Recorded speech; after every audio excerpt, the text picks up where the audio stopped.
તો મોરબી જિલ્લા પંચાયતની ચૂંટણીના પરિણામો બાદ પ્રમુખ અને ઉપપ્રમુખની વરણી પ્રક્રિયામાં રસપ્રદ રાજકીય ઘટનાક્રમ જોવા મળ્યો છે। જિલ્લા પંચાયતમાં ભાજપ પાસે સ્પષ્ટ બહુમતી હોવા છતાં અનામતના સમીકરણોના કારણે કોંગ્રેસ પાર્ટીને મોટો ફાયદો થયો છે। એસટી અનામત બેઠક માટે નેકનામ સીટ પરથી ચૂંટાયેલા કોંગ્રેસના મહિલા સદસ્ય ગીતાબેન દુબરિયા દ્વારા જ પ્રમુખ પદ માટે એકમાત્ર ફોર્મ ભરવામાં આવ્યું હતું। તેમની સામે અન્ય કોઈ એસટી દાવેદાર ન હોવાથી તેઓ જિલ્લા પંચાયતના પ્રમુખ તરીકે બિનહરીફ ચૂંટાઈ આવ્યા છે। પ્રથમ 2.5 વર્ષ માટે પ્રમુખ પદ કોંગ્રેસના ફાળે ગયું છે અને મારી પ્રજાએ મને ચૂંટાવી છે અને હું ખૂબ ખૂબ આભારીને માનું છું અને પંકજ ગજરાએ મારા ખૂબ મહેનત કરી છે એનો બી આભાર માનું છું અને આગળ હું કામ કરીશ, સારું કામ કરીશ, બસ એ જ મારી કેવા કામ કરવાનું।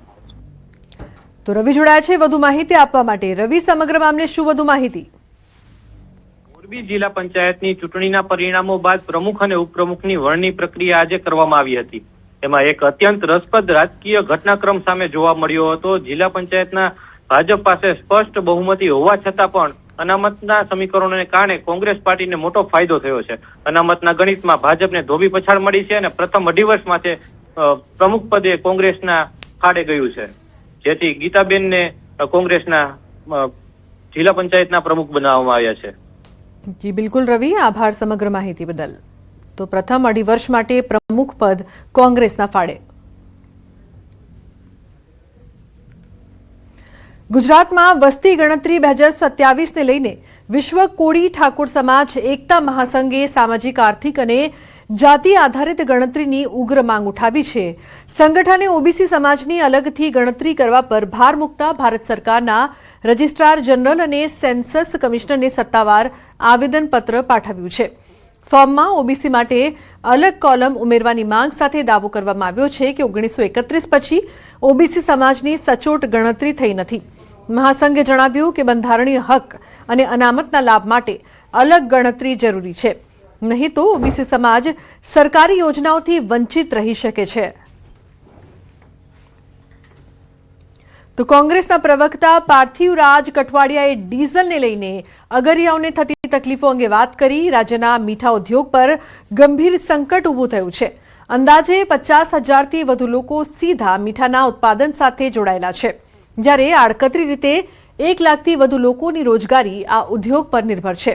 ડીઝલ ન મળતા મીઠું પકવવાની પ્રક્રિયા અને ટ્રાન્સપોર્ટેશન બંને પર ભારે અસર પડી રહી છે। તેથી તાત્કાલિક ડીઝલ ઉપલબ્ધ કરાવવા અને થયેલા નુકસાનનું વળતર ચૂકવવાની માંગ કરી છે। સાથે જ ડીઝલ પંપ પરથી કોના માટે કેટલા પ્રમાણમાં ડીઝલ ખરીદી રહ્યું છે તેની પણ તપાસ કરવાની માંગ કરી છે। આશરે 60 લાખ ટન જેટલા ઉત્પાદન ઉપર અસર થઈ રહી છે। જો વરસાદ આવી ગયો તો અગરિયાઓને 250 કરોડ રૂપિયાથી પણ વધારેનું નુકસાન થશે। ગુજરાત સરકારને વિનંતી છે કે અગરિયાઓને તાત્કાલિક ડીઝલ ઉપલબ્ધ થાય તેની વ્યવસ્થા કરવી જોઈએ। જૂનાગઢના માર્કેટિંગ યાર્ડમાં ડીઝલની અછતનો સીધો પ્રભાવ હવે કેસર કેરીની સિઝન પર જોવા મળી રહ્યો છે। છેલ્લા 15 દિવસથી 30,000થી 40,000 બોક્સ કેરીની આવક થતી હતી, પરંતુ છેલ્લા 5 દિવસથી આવક ઘટીને માત્ર 10,000થી 15,000 બોક્સ સુધી સીમિત રહી છે। વેપારીઓના જણાવ્યા પ્રમાણે ડીઝલના અભાવે ટ્રકો અને માલવાહક વાહનો સમયસર ઉપલબ્ધ નથી થતા, જેના કારણે બગીચાઓમાંથી કેરી મોડી પહોંચે છે। આવક ઘટતા સાથે કેરીના ભાવમાં પણ ઘટાડો નોંધાયો છે અને 900થી 1500 રૂપિયામાં વેચાતી કેરી હવે 600થી 800 રૂપિયામાં વેચાઈ રહી છે। વેપારીઓ અને ખેડૂતો બંને ચિંતામાં છે કે જો સ્થિતિ લાંબા સમય સુધી યથાવત રહેશે તો પાક બગીચામાં જ બગડી શકે છે અને સિઝનલ વેપારને મોટું આર્થિક નુકસાન વેઠવું પડી શકે છે। જુનાગઢ માર્કેટિંગ યાર્ડની અંદર દરરોજ 30-35 હજાર બોક્સની આવક થતી હતી। આજે 10-12 હજાર બોક્સની આવક છે, કારણ કે ડીઝલ મળતું નથી। ખેડૂતો અને ઇજાદારો બરબાદ થવાની લાઈનમાં છે। જ્યાં કેરીની બજાર 700-800-900 રૂપિયા હતી અને 400-500 રૂપિયા બોક્સના થઈ ગયા છે। પેટ્રોલ ડીઝલના ભાવ વધતા ઘટી છે। માલ પુષ્કળ છે બગીચાઓમાં, બધીમાં કેરીની આવક અહીંયા ઘટી ગઈ છે અને બહારના ગ્રાહક બી નથી આવતા, કેમ કે તેને માલ લઈ જવામાં મોંઘું પડે છે। ભાડામાં 2-3 હજાર 4 હજાર 5 હજારનો વધારો થઈ જાય છે. એના હિસાબે કેરીમાં ભાવમાં બી મંદી ઘણી પડી ગઈ છે. અત્યારે 12 થી 15,000 બોક્સની કેરીની આવક થાય છે. સારામાં સારી કેરી હોય તો 1200 થી 1500 રૂપિયા સુધીના 10 કિલોના ભાવ છે, અને જે એગ્રોમાં જાય છે એ 500 થી માંડી અને 700 રૂપિયા સુધી જાય છે. મીડિયમ કેરી હોય એના ભાવ 900 થી માંડીને 1100 જેવા ભાવ અત્યારે ખેડૂતોને મળી રહ્યા છે. હાલમાં કેરી સિઝનમાં જે 15 થી 15,000 બોક્સની આવક છે, ગયા વર્ષે આ ટાઈમે આ સિઝનમાં 15 થી 20,000 બોક્સની આવક હતી, જેની સરખામણી આ વર્ષે આવક પણ ઓછી છે, એમ ભાવ થોડાક ઊંચા છે. તો દેશમાં પેટ્રોલ અને ડીઝલના ભાવમાં સતત વધારો થઈ રહ્યો છે, ત્યારે દેશના વિવિધ રાજ્યોમાંથી પેટ્રોલના ભાવનો આંકડો સામે આવ્યો છે. તેમાં ભાજપ શાસિત રાજ્યોમાં પેટ્રોલના ભાવ સૌથી ઓછા છે. ખાસ કરીને ગુજરાતમાં પેટ્રોલના ભાવ સૌથી ઓછા છે. એનડીએ સરકારવાળા રાજ્યોમાં પણ પેટ્રોલના ભાવ ઓછા છે, જ્યારે કોંગ્રેસ શાસિત રાજ્યોમાં પેટ્રોલના સૌથી વધુ ભાવ નોંધાયા છે.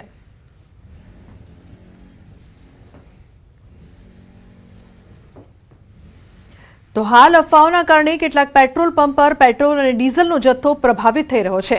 અફવાથી ગભરાઈને કેટલાક લોકો પેટ્રોલ પંપ પર દોટ મૂકીને વધારે પડતી ખરીદી કરી રહ્યા છે, જેના કારણે પુરવઠાને અસર થતા ખરેખર જરૂર છે એવા લોકોને પેટ્રોલ ડીઝલ મેળવવામાં મુશ્કેલી ઊભી થઈ રહી છે. આવી સ્થિતિ ન સર્જાય એ માટે જ પ્રધાનમંત્રી નરેન્દ્ર મોદી દ્વારા દેશવાસીઓને પેટ્રોલ ડીઝલનો કરકસરપૂર્વક ઉપયોગ કરવાની અપીલ કરવામાં આવી છે, જેને સારો પ્રતિસાદ પણ મળી રહ્યો છે. આવનારા દિવસોમાં યુદ્ધની સ્થિતિના કારણે વધારે મુશ્કેલી વેઠવાનો વારો ન આવે એ માટે આપણે સૌએ પેટ્રોલ ડીઝલ અને એલપીજીનો શક્ય એટલો ઓછો ઉપયોગ કરવો જોઈએ. પ્રધાનમંત્રી મોદીની અપીલને ગંભીરતાથી લઈને જો ઈંધણ બચાવવામાં આવે તો હાલની પરિસ્થિતિનો અસરકારક રીતે સામનો કરી શકાશે. સુરતમાં હવે લોકો પેટ્રોલ અને ડીઝલના વધતા ખર્ચથી બચવા માટે મોટી સંખ્યામાં ઇલેક્ટ્રિક વાહનો તરફ વળી રહ્યા છે. શહેરમાં ગત વર્ષની સરખામણીએ ચાલુ વર્ષે ઇલેક્ટ્રિક વાહનોની ખરીદીમાં 100%થી વધુનો ઉછાળો નોંધાયો છે. એપ્રિલ 2025 દરમિયાન સુરતમાં કુલ 987 ઇલેક્ટ્રિક વાહનોની ખરીદી થઈ હતી, જ્યારે એપ્રિલ 2026માં આ આંકડો વધીને 2011 સુધી પહોંચી ગયો છે. સરકારની ગ્રીન એનર્જી નીતિઓ, ઓછી ઓપરેશનલ કિંમત અને પર્યાવરણ પ્રત્યે વધતી જાગૃતિને કારણે લોકો ઈવી તરફ આકર્ષાઈ રહ્યા છે. હાલ પેટ્રોલ ડીઝલ વાહનો પર વધુ ટેક્સ લાગે છે, જ્યારે ઇલેક્ટ્રિક વાહનો પર માત્ર 1% જેટલો ટેક્સ હોવાથી ખરીદદારોને મોટી રાહત મળી રહી છે. ખાસ કરીને ઇલેક્ટ્રિક સ્કૂટર, બાઇક અને કોમ્પેક્ટ કારની માંગમાં જબરદસ્ત વધારો નોંધાયો છે. આપણે પેટ્રોલ ડીઝલની અંદર 6% આપણે આરટીઓ ભરતા હતા, એની સામે ઈવીમાં તમારે 1% આરટીઓ ભરવાનો છે. પ્લસ આપણે સુરત મ્યુનિસિપલ કોર્પોરેશન ભરવાનું આવતું હતું 3.5% ટેક્સ. એની જગ્યાએ તમે ઈવી લેશો કોઈ પણ ગાડી, તો ઈવીની અંદર તમારે 1 પણ રૂપિયો ભરવાનો નથી આવતો. તો આ પણ એમને બેનિફિટ મળી રહ્યો છે કે આજે જે આપણે કરતા તે નહીં. પ્લસ તમને ખ્યાલ હશે કે આપણે જે ગાડીઓ લઈએ છીએ પેટ્રોલ ડીઝલ, એમાં આપણે 28% અને 45% આપણે જીએસટી ભરતા હતા. તમે કોઈ પણ ઈવી લઈ લો, એમાં તમને ખાલી 5% જીએસટી પેડઅપ કરવાનું રહેશે. એટલે બધી જગ્યાથી એમને આ ફાયદો મળી રહ્યો છે. સુરત જિલ્લા છે, એમાં ઇલેક્ટ્રિક વ્હીકલોની જે રજિસ્ટ્રેશનની સંખ્યામાં છે એ નોંધપાત્ર વધારો જોવા મળ્યો છે. ગત વર્ષે જે એપ્રિલ 2025માં આપણે ટોટલ ઇલેક્ટ્રિક વ્હીકલ હતા એ 987 વ્હીકલ રજિસ્ટર્ડ થયેલા હતા. એની સામે એપ્રિલ 2026માં કુલ 2011 વ્હીકલ રજિસ્ટર્ડ થયા છે. મે 2025માં 1006 વ્હીકલ રજિસ્ટર્ડ થયા હતા, અને એની સામે મે 2026માં અત્યાર સુધીમાં 1176 વ્હીકલ રજિસ્ટર થઈ ચૂક્યા છે. હજી આ મહિનામાં બીજા વ્હીકલ પણ કુલ રજિસ્ટર થશે, એટલે કે લગભગ 100%થી પણ વધુ વાહનોનું રજિસ્ટ્રેશન થયું છે. દ્વારકામાં આજે ટ્રાફિક સમસ્યાનું કરુણ ચિત્ર સામે આવ્યું છે, જ્યાં સ્થાનિક વ્યક્તિના દુઃખદ અવસાન બાદ નીકળેલી સ્મશાન યાત્રા શહેરના ભારે ટ્રાફિકમાં ફસાઈ ગઈ હતી. ટ્રાફિકની ગંભીર અવ્યવસ્થાના કારણે પરિવારજનો અને સગા સંબંધીઓને ભારે હાલાકીનો સામનો કરવો પડ્યો હતો. પરિસ્થિતિ એટલી વિકટ બની કે અંતિમ યાત્રાની બસને દૂર રાખીને મૃતદેહને લાંબા અંતર સુધી પગપાળા સ્મશાન ઘાટ સુધી લઈ જવો પડ્યો. આ ઘટનાએ શહેરની ટ્રાફિક વ્યવસ્થા સામે અનેક સવાલો ઉભા કર્યા છે અને સ્થાનિકોમાં ભારે રોષની લાગણી જોવા મળી રહી છે.